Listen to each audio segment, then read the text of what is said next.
ದೋರನೆಹಳ್ಳಿ ಗ್ರಾಮದಲ್ಲಿ ಒಂದು ಕುಟುಂಬಕ್ಕೆ ದಾರಿನೇ ಇಲ್ಲದೆ ಇರುವಂತ ಪರಿಸ್ಥಿತಿ ಎದುರಾಗಿದೆ. ನನ್ಗಿಲ್ಲಿ ತುಂಬಾ ದಾರಿ ಇಲ್ದಾನೆ ತುಂಬಾ ತೊಂದರೆ ಕೊಟ್ಟು ಅಲ್ಲೇ ಮಾಡಿ ಎಲ್ಲಾ ರೀತಿಲೂ ಮಾಡಿದ್ದಾರೆ ನಮ್ಗೆ. ನಾವು ಕೃಷಿನೇ ಮಾಡ್ಕೊಂಡಿದ್ದು ನಾವು ಇರೋದಿಷ್ಟ ಜಮೀನಲ್ಲಿ ಆ ದಾರಿಲೇ ತಿರುಗ್ತಿದ್ದ ಕಾಲದಿಂದಲೂ 20 ವರ್ಷದಿಂದ 25 ವರ್ಷದಿಂದ ತಿರುಗಾಡ್ತಾ ಇದೀವಿ. ಯಾಕೆ ಕೊಡಕ್ಕಿಲ್ಲ ಅನ್ನೋದಕ್ಕೆ ನಿಮ್ 3 ಜನ ಮಾತ್ರ ಕೊಡಕ್ಕಿಲ್ಲ. ಇನ್ನಿದ್ದವ್ರು ಯಾರು ತಿರುಗಿಕೊಂಡು ಇಲ್ಲಿ ಏನಾರ ಬಂದ್ರೆ ಮಚ್ಚು ಕುಡ್ಲು ಕೊಡ್ಲಿ ಎಲ್ಲ ಮಡಿಕೊಂಡು ಹೊಡಿಯಕ್ ಬರೋದು. ನೇರವಾಗಿ ಕಾನ್ಸ್ಟೇಬಲ್ ಫೋನ್ ತೆಗಿದ್ದಾನೆ, ಸಬ್ ಇನ್ಸ್ಪೆಕ್ಟರ್ಗೆ ಫೋನ್ ಮಾಡಿ ಅವಕ್ಕೆ ಅವ್ರು ಬಂದ್ಬಿಟ್ರು, ಈ ಕಾಡಲ್ಲಿ ನೀನೇ ಯಾಕಮ್ಮ ಇದ್ದೀಯಾ, ಹೋಗೋದಲ್ಲಿ ಊರ್ ಬಿಟ್ಟು ಅಂತ ಅನ್ನೋರು. ಈ ಕಾಡಲ್ಲಿ ಬಂದಿದ್ರೆ ಇನ್ನೇ ಮಾಡ್ತಾರೆ, ಕೊಲೆ ಮಾಡಾಕ್ತಾನೆ. ಅದಕ್ಕೆ ಊರ್ ಬಿಟ್ಟು ಹೋಗ್ರಮ್ಮ, ಇಲ್ಲಿ ಯಾಕಿದ್ದೀರಾ, ನಮ್ಗೊಳಗ ಕಾಡ ಕೊಟ್ಕೊಂಡು ಇಲ್ಲಿ ಯಾವನಾರ ಏನಾರ ಮಾಡಕ್ಕಿರಿ, ಯಾರು ಜವಾಬ್ದಾರು, ನೀವೇ ಜವಾಬ್ದಾರು ಅಂತ ಅನ್ನೋರು ಪೊಲೀಸ್ನವ್ರಿಗೆ. ದಾರಿ ಕೊಡ್ಸಿದ್ರೆ ಬದುಕೈತಿ ನಮ್ ಜೀವ, ಇಲ್ಲ ಅಂದ್ರೆ ಇಲ್ಲೇ ಸತ್ಬಿಡ್ತೀವಿ, ನಮ್ಗಿದೇನು ಬೇಡ. ಪರಿಸ್ಥಿತಿ. ನಾವೀಗ ಮಂಡ್ಯ ಜಿಲ್ಲೆ ಕೇರ್ಪೇಟೆ ತಾಲೂಕು ಕಿಕ್ಕೇರಿ ಹೋಬಳಿ ಸಿದ್ದಾಪುರ ಗ್ರಾಮದ ಪಕ್ಕ ದೋರನಹಳ್ಳಿ ಗ್ರಾಮಕ್ಕೆ ಬಂದಿದ್ದೀವಿ. ದೋರನಹಳ್ಳಿ ಗ್ರಾಮದಲ್ಲಿ ಒಂದು ಕುಟುಂಬಕ್ಕೆ ದಾರಿನೇ ಇಲ್ಲದೆ ಇರುವಂತ ಪರಿಸ್ಥಿತಿ ಎದುರಾಗಿದೆ. ಈ ಕುಟುಂಬ ಈ ಗ್ರಾಮದಲ್ಲಿ ಕಳೆದ 25 ವರ್ಷದಿಂದ ವಾಸ ಮಾಡ್ತಾ ಇದೆ. ಈ ಕುಟುಂಬಸ್ಥರಿಗೆ ಓಡಾಡಕ್ಕೆ ತೀರಾ ತೊಂದರೆ ಮಾಡಿದ್ದಾರೆ. ರಸ್ತೆನ JCP ಬಗ್ಸೋದು, ಓಡಾಡುವಾಗ ಕೊಲೆ ಬೆದರಿಕೆ ಹಾಕುವಂಥದ್ದು. ಇಲ್ಲಿ ನೀರಿಗೂ ಕೂಡ ಅದೇ ರೀತಿ ತೊಂದರೆ ಮಾಡಿದ್ದಾರೆ. ಕುಡಿಯುವ ನೀರಿಗೆ ಇರಲಿ, ಬೆಳೆಯಕ್ಕೇನು ಕೂಡ ತೊಂದರೆ ಮಾಡಿದ್ದಾರೆ. ಇಲ್ಲಿ ಕರೆಂಟ್ ಕಟ್ ಮಾಡುವಂಥದ್ದು, ಬೋರ್ಗೆ ಕಲ್ಲು ಬಿಡುವಂಥದ್ದು, ಬ್ಲಾಸ್ಟ್ ಮಾಡುವಂಥದ್ದು, ಈ ರೀತಿ ನಾನಾ ರೀತಿಯಲ್ಲಿ ತೊಂದರೆ ಕೊಟ್ಟಿದ್ದಾರೆ. ನಾವು ದೋರನಹಳ್ಳಿ ಗ್ರಾಮಕ್ಕೆ ಬಂದಿದ್ದೀವಿ. ಕುಟುಂಬಸ್ಥರನ್ನ ಮಾತಾಡಿಸುವ, ಏನೇನು ಅವ್ರಿಗೆ ತೊಂದರೆ ಆಗಿದೆ ಅನ್ನುವಂಥದ್ದನ್ನ ಮಾತಾಡಿಸುವ ಬನ್ನಿ. ನಮ್ಮೂರು ಸಿದ್ದಾಪುರ ಗ್ರಾಮ ಅಂತವ. ದೋರನಹಳ್ಳಿ ಸಿದ್ದಾಪುರ ಅಟ್ಯಾಚ್ ಆಗಿರೋದಕ್ಕೆ ದೋರನಹಳ್ಳಿ ಗ್ರಾಮ ಅಂತ ಅಂತಾರೆ. ಇಲ್ಲಿ ನಾವು ಬಂದು ಸುಮಾರು ಒಂದು 20 ವರ್ಷದಿಂದಲೂ ಇಲ್ಲೇ ಇದ್ದೀವಿ, ವಾಸ ಇದ್ದೀವಿ. ನನ್ನ ಹೆಸರು ಲಕ್ಷ್ಮಮ್ಮ ಅಂತವ. ನನಗಿಲ್ಲಿ ತುಂಬ ದಾರಿ ಇಲ್ದಾನೆ ತುಂಬ ತೊಂದರೆ ಕೊಟ್ಟು ಅಲ್ಲೇ ಮಾಡಿ ಎಲ್ಲ ರೀತಿಲೂ ಮಾಡಿದ್ದಾರೆ ನಮಗೆ. ನಾವು ಕೃಷಿನೇ ಮಾಡ್ಕೊಂಡಿದ್ದು. ನಾವು ಇರೋದಿಷ್ಟ ಜಮೀನಲ್ಲಿ 27 ಕುಂಟೆ ಜಮೀನು ಇರೋದು ನಮ್ಮದು. ಆ ಜಮೀನಲ್ಲೇ ನಾವು ಕೃಷಿ ಮಾಡ್ಕೊಂಡು ಹಸುಗಳೆಲ್ಲ ಸಾಕೊಂಡು, ಆಡು ಕುರಿ ಕೋಳಿ ಎಲ್ಲ ಸಾಕೊಂಡು ಇದೇ ಜಾಗದಲ್ಲಿ ನಾವು ವಾಸವಾಗಿದ್ದೀವಿ.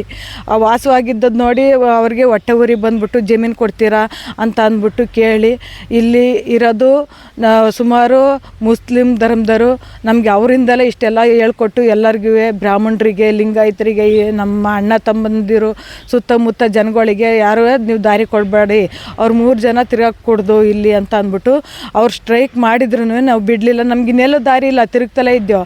ಆಗ ಅದೇ ದಾರಿಲಿ ಇಲ್ಲೊಂದು ದಾರಿ ಐತೆ, ಆ ದಾರಿಲಿ ತಿರುಗ್ತಿದ್ವಲ್ಲ, ಆ ದಾರಿಲಿ ಒಂದು ಲೋಡ್ ಕಳಿಸಿದ್ರು. ಇಲ್ಲೇ ಇದೆ ದಾರಿ, ಹುಣ್ಸಮರದ ನೇರದಲ್ಲಿ ದಾರಿ ಐತೆ ನಮ್ಮ ಮನೆ ಎದುರಿಗೆ. ಆ ದಾರಿಲೇ ತಿರುಗ್ತಿದ್ದ ಕಾಲದಿಂದಲೂ. ಅದಕ್ಕೆ ಇಲ್ಲಿ ಯಾಕೆ ತಿರುಗ್ತೀಯ, ನಿಂದ ನಿಮ್ಮ ಅಪ್ಪಂದ ನಿನ್ನ ಗಂಡಂದ ಅಂತ ಅಂದ್ಬಿಟ್ಟು ಮಚ್ಚು ಕುಡ್ಲು ಕೊಡ್ಲಿ ಎಲ್ಲ ಮಡಿಕೊಂಡು ಹೊಡಿಯಕ್ಕೆ ಬರೋರು ಅಲ್ಲೇ ಮಾಡೋರು. ನನ್ನ ಮಗಳಿಗೆ, ನನ್ನ ಯಜಮಾನ್ರಿಗೆ, ನನಗೆ ಎಲ್ಲವ. ಸಿದ್ದಾಪುರ ಗ್ರಾಮ ದ್ವಾರನಹಳ್ಳಿಯಿಂದ ಹೊಲ್ತವೇ ಇದ್ದೀವಿ. 20 ವರ್ಷ 25 ವರ್ಷವೇ ಆಗದೆ ಬಂದು. ದಾರಿನೇ ಮಾತ್ರ ಕೊಡ್ತಾ ಇಲ್ಲ. ಟ್ಯಾಟ್ರ್ ಕರ್ಕೊಂಬಂದ್ರು ಕೂಡ್ತಾ ಇಲ್ಲ. ಉಡೋ ದನಗಳು ಹಿಡ್ಕೊಂಬಂದು ಹೊಡ್ಸೋಣ ಅಂದರು, ಅದನ್ನ ನೀವು ಯಾಕೆ ರೈಲ್ ಬರ್ತೀರಿ, ನಾವೇ ತಗೋತೀವಿ ಜಮೀನು ಅಂತಾರೆ. ಅದಕ್ಕೆ ನಾವು ಏನು ಮಾಡೋದು ಅಂತ ಕೇಳಕ್ಕೆ ಬಂದಾಗ ಹಿಡ್ಕೊಂಡೆಲ್ಲ ತೆಳ್ಳಾಡ್ಬಿಟ್ಟು ಹೊಡೆದ್ಬಿಟ್ಟು ಅವನೊಬ್ಬ ಬಂದು ಹೆಂಗೋ ಕಿಕ್ಕೇರಿಗೆ ಹೋಗಿ ಸ್ಟೇಷನ್ಗೆ ಹೋದ್ರೆ ಅಲ್ಲೇನು ಸ್ಟೇಷನಲ್ಲಿ ನಮ್ದೇನು ನಡೀನಿಲ್ಲ. ಅದಕ್ಕೆ ಮಂಡ್ಯಕ್ಕೆ ಹೋದ. ಮಂಡ್ಯದಲ್ಲಿ ಏನು ಆದಂಗೆ ಆಗಲಿಲ್ಲ, ಅಲ್ಲಿಗೆಲ್ಲ ಹೇಳ್ಕೊಟ್ಬಿಡೋರು ಅವ್ರಿಗೆ. ಅಲ್ಲಿಂದ ಇದು ಆಮೇಲೆ ಹಸ್ಗಳು ಸಾಕ್ತಾಗ ಒಂದು 10 ಹಸ್ಗಳನ್ನೇನೋ ಸಾಕಿದ್ದು. ತೊಟ್ಟಿಗೆ ನೀರಿದ್ದಾಗ, ನೀರು ಬಿಡಕ್ಕೆ ಬಂದಾಗ 10 ಹಸ್ಗಳು ಸತ್ತೋದು. ಅಲ್ಲಿ ಇದ್ರದ್ದು ಹೊರಗಡೆ ಹೋಗಿ ಇದ್ದಾಗ ಸತ್ತೋದು ಅಂದರೆ ಔಷಧಿ ಹಾಕ್ಬಿಟ್ಟಿದ್ರಲ್ಲ, ಔಷಧಿ ಅಂತೀನಿ, ಇಸ ಹಾಕ್ಬಿಟ್ಟು ಸತ್ತೋದು. ಅಲ್ಲಿಂದ ನಾವು ಊಟ ಮಾಡೋಕೆ ಒಳಗಡೆ ಕೂತ್ಕೊಂಡಾಗ ನಾಯಿಗಳು ಕಟ್ಟಾಕಿದ್ದೆ, 2 ನಾಯಿ ಸಾಕಿದ್ದೆ. ಅವಾಗ ಬಂದು ಹೊಡೆದ್ಬಿಟ್ಟು ಮುಚ್ಚೆಲೆ ಕಡ್ದಾಕ್ಬಿಟ್ಟು ಹೋಗ್ಬಿಟ್ಟಿದ್ರು. ಕಾಯಿ ಗುಡ್ತಾವಲ್ಲ ಅಂತ ಈಚೆಡೆ ಬರೋದ್ರೊಳಗೆ ಅಂದ್ರೆ ಓಡ್ಬಿಡೋರು, ಹುಣಸೆ ಮರದ ಕಡೆ ಓಡ್ಬಿಡೋರು. ಹಂಗೆ ಬೈಕಳುವೆ ಸುಮ್ಮನೆ ಆಗುವೆ, ನಾಯಿನೂ ಸಾಕಲಿಲ್ಲ. ಆಮೇಲೆ ಒಂದಿವ್ಸ ಕಿಕ್ಕೇರಿಗೆ ಅಂತ ಹೋಯ್ತಾ ಇದೆ, ಇಲ್ಲೇ ಹಾಕ್ಲ ಬಂದು ಅಂದ್ಬಿಟ್ಟಿದ್ವಿ. ತೆಗ್ದಿದ್ದು ಕೈಗೆ ಹೊಡೆದ್ಬಿಟ್ಟ ಒಬ್ಬ ಸಾಬ್ರು. ಅಲ್ಲ ಇಲ್ಲಿ ಬಂದು ಹೇಳ್ದೆ ಐನೋರ್ಗೆ ಹೇಳೋದಕ್ಕೆ ನಮ್ಮದೇನು ನಡೆಯೋಕ್ಕಿಲ್ಲ, ಅಲ್ಲಿ ಯಾಕೆ ಕೂಡಲಿಲ್ಲ ಅಂದರೆ ಇಲ್ಲೇ ತಿರಿಕೋ, ನಾನು ಇರೋ ಗಂಟವ ಅಂದರು. ಇಲ್ಲೇ 500 ತಿರಿಕತ್ತಾ ಇದ್ದು. 500 ತಿರಿಕತ್ತಿದ್ದಾಗ ಅವ್ರು ತೀರೋದ್ರು. ಮಕ್ಕಳು ಈಗ ಬೇಡ, ನೀವು ತಿರುಗಬೇಡಿ ಅಂತ ಅವ್ರು ಕೂಡಲಿಲ್ಲ. ಆ ಕಡೆ ನಾಗೇಂದ್ರಪ್ಪರ ಅವರೇ ಆ ಕಡೆ ತಿರ್ಗಾಣ ಅಂತ ಆ ಕಡೆ ಹೋದ, ಅವರು ಕೂಡಲಿಲ್ಲ. ನೀವು ಎಲ್ಲಿ ತಿರುಗ್ತೀರಿ ಕಾಲದಿನಿಂದ ಅಲ್ಲೇ ತಿರುಗಿ ಹೋಗಿ ಇಲ್ಲಿ ಯಾಕೆ ಬರ್ತೀರಾ ಅಂತ ಎಲ್ಲ ಮಾಡಿದ್ರು. ಇವರು ಅಕ್ಕಟ್ ಮಾಡಿ ಗುಂಡಿ JCB ತಂದ್ಬಿಟ್ಟು ಗುಂಡಿ ಹೊಡೆಸ್ಬಿಟ್ರು. ಕಲ್ಲಂಗಡಿ ಹಾಕಿದ್ದು ಅದು ವಾಪಸ್ ಇಂತಿಗೆ ಬಂದ್ಬಿಡ್ತು ಗಾಡಿ. ಮನೆ ತವಿಂದಲೇ ಹೊತ್ತೋ ರೋಡ್ಗೆ, ಮನೆ ತವಿಂದ ಹೊತ್ತಿ ಗಾಡಿ ತಗೊಬಂದು ಹೆಂಗೆ ಕಳಿಸ್ಬಿಟ್ಟು ಇನ್ನೇನು ಹಾಕಂಗೆ ಆಗಲಿಲ್ಲ. ತಿರ್ಗಕ್ಕೆ ನಮ್ಮನ್ನು ಮಾತ್ರ ತಿರ್ಗಾಡಕ್ಕೆ ಕೊಡ್ತಾ ಇಲ್ಲ. 20 ವರ್ಷದಿಂದ 25 ವರ್ಷದಿಂದ ತಿರ್ಗಾಡ್ತಾ ಇದೀವಿ. ಯಾಕೆ ಕೊಡೋಕ್ಕಿಲ್ಲ ಅಂದದಕ್ಕೆ ನಿಮ್ಮ 3 ಜನ ಮಾತ್ರ ಕೊಡೋಕ್ಕಿಲ್ಲ. ಇನ್ನಿದ್ದವ್ರು ಯಾರು ತಿರ್ಕೊಂಡು ಇಲ್ಲಿ ಏನಾರ ಬಂದರೆ ತೋಳನ್ನ ತೆಗೆದ್ಬಿಡ್ತೀನಿ ಅಂದ್ಬಿಟ್ಟು ಒಬ್ಬ ತೆಳ್ಳಾಡ್ಬಿಟ್ಟ. ಆಮೇಲೆ ನಾವು TC ಸರ್ ಮಾಡಿಸ್ತೋ. TC ಸರ್ ಮಾಡಿಸಿದ್ರು ನಾವು ಮನೆ ಕಡೆಗೆ ಬಂದಾಗ ಸಾಯಂಕಾಲ ಆಯಿತು ಅಂದರೆ ಪೀ ತೆಗ್ದಾಕ್ಬಿಡೋರು. ನೀರನ್ನೇ ಬಿಡ್ತಿತ್ತಿಲ್ಲ. ಬಸಗುಡಿ ತವಿಂದ ನೀರು ಯಾಕೆ ಕೊಡ್ತೀರಾ, ಈ TC ಈ ಕಲ್ಲು ಹಾಕ್ಕೊಂಡು ನೀರು ಮನೆ ತಕ್ಕೆ ಬರೋಕ್ಕಿಲ್ವ ಯಾಕೆ ಹೊರ್ತೀರಾ ಅಂತ ಎಲ್ಲ ಅನ್ನೋರು. ಅಂದರು ತೆಗೆದು ಹಾಕ್ಬಿಡೋರು ಅಂತ ಹೇಳಿವೆ ಅಂತ. ಆಮೇಲೆ ಇದು ಬೋರ್ ಇತ್ತು. ಬೋರ್ ಇದ್ರೂ 3 ದಿನಕ್ಕೆ ಕೆಡಿಸ್ಬಿಡೋರು. ಇದನ್ನು ಮಾಡಿ ಹಾಕ್ಬಿಡೋರು. ಆಮೇಲೆ ನೀರು ಯಾಕೆ ಇಲ್ಲಿ ಬರ್ತಾ ಇದ್ದೀನಿ, ಬೋರ್ ಕೆಟ್ಟೋಗೋದಕ್ಕೆ ಪೀ ತೆಗ್ತಾರೆ. ಬೋರ್ನೇ ಅದ್ಗೆಡ್ಸ್ಬಿಟ್ಟವ್ರೆ. ಕೇಬಲ್ ಕತ್ತರಿಸ್ಬಿಟ್ಟು ತಾಳ್ಬಿಟ್ಟು ರೋಡ್ಗೆ ಹಸ್ಬಿಡೋದು, ಇದೆಲ್ಲ ಮಾಡವ್ರೆ. ನಮ್ಮದೇ ಬೋರ್ ಇತ್ತು ಇಲ್ಲಿ ಸರ್. ಆದರೆ ಬೋರಿಗೆ ಬ್ಲಾಸ್ಟ್ ಮಾಡಿಸೋರು, ಬತ್ತಿ ಬ್ಲಾಸ್ಟು ಅಂತ ಮಾಡಿಸಿ ಆ ಬೋರ್ ಹಾಳು ಮಾಡಿಬಿಟ್ಟು ಅದು ರೆಡಿ ಮಾಡಿಸೋ ಹೊತ್ತಿಗೆ ತಿಂಗಳೆಲ್ಲ ಆಗೋದು. ಬಂದು ಮೆಕ್ಯಾನಿಕ್ ಕರ್ಕೊಬಂದು ರೆಡಿ ಮಾಡ್ಸೋಕ್ಕೆ ಅಂತವ ನನ್ನ ಮಗಳು ನಾನು ಅವ್ರ ಮನೆ ತಕ್ಕ ಅಲ್ದಾಡಿ ಕಿಕ್ಕೇರಿಗೆ ಹೋಗಿ ಮೆಕ್ಯಾನಿಕ್ ಕರ್ಕೊಬರೋಕ್ಕೆ ತಿಂಗಳಾಗೋದು. ಇಲ್ಲಿ ಯಾರಕ್ಕೆ ನೀರು ಬಿಡ್ತಾರಲ್ಲ ಸುತ್ತಮುತ್ತವ, ಆ ನೀರು ಹಿಡ್ಕೊಬರೋಕ್ಕೆ ಹೋದ್ರೆ ಕ್ಯಾಪ್ ಹಾಕ್ಬಿಡೋರು ಎಲ್ಲವ ಪೈಪಲ್ಲಿ. ನೀರು ಹಿಡ್ಕೊಬಾರ್ದು ಅಂತವ ಕಾಯ್ಕಿಂಗ್ ಕುತ್ಕೊಳ್ಳೋರು. ನೀರು ಹಿಡ್ಕೊಳಕ್ಕೆ ಬರ್ತಾರೆ, ಕುಡಿಯೋ ನೀರು ಅಂತಲೆಯ. ದನ ಕರಿ ನೀರಿಲ್ಲ, ಕುಡಿಯೋಕ್ಕೆ ನೀರಿಲ್ಲ. ರಾಮನಹಳ್ಳಿ ಅಂತೈತೆ, ಅಲ್ಲಿಗೆ ಹೋಗಿ ನೀರು ಒದ್ಕೊಬರಿವ ನನ್ನ ಮಗಳು ಕರ್ಕೊಂಡು ಹೋಗ್ಬಿಟ್ಟು ನಾನು ಕತ್ಲೆ ಕಾವಳೆ ಏನಾದ್ರು ಕೂಲಿ ನಾಲಿ ಮಾಡ್ಕೆ ಬಂದ್ರೂ ಕುಡಿಯೋಕ್ಕೆ ನೀರು ಸಮೇತ ಕೊಡ್ತಿರಲ್ಲ. ಕೂಲಿ ನಾಲಿ ಮಾಡೋಕ್ಕೂ ಕಳಿಸುತ್ತಲ್ಲ.